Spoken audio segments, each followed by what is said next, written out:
දිනපතා බියර් වීදුරුවක් පානය කිරීම මුලදී ඊටා සැහැල්ලු හානිකර නොවන දෙයක් ලෙස හිතෙන්න පුරුවන්. බියර් වලින් මොලේ ඩෝපමින් සක්‍රිය කරන නිසා අපිට తాවකාලික සතුටක් සහ සහනයක් දැනෙනවා. ආතතිය අඩු වෙලා නිින්දට පහසු වන බවක් දැනුණත් මේ සහනය ඊටාම කෙටි කාලයයි තියෙන්නේ. ඇල්කොහොල් වලින් ශරීරයේ ජලය පාලනය කරන හෝමෝන අඩපණ කරනවා.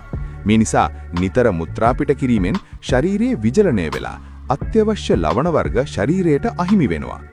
ඒ අතරේ අපේ අක්මාව මේදය සහ සීනි දිරවීමට වඩා ඇල්කොහොල් බිඳ හැලීමට මුල් තැන දෙනවා. එතකොට තමයි අපේ යාළුවෝ අපිට බියර් බඩා කියලා විහිළු කරන්නේ.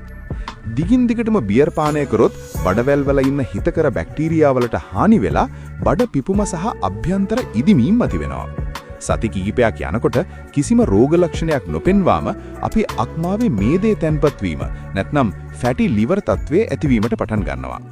ඒ සමගම රුධිර පීඩනය සහ රුධිරයේ මේදය ඉහළ යනවා.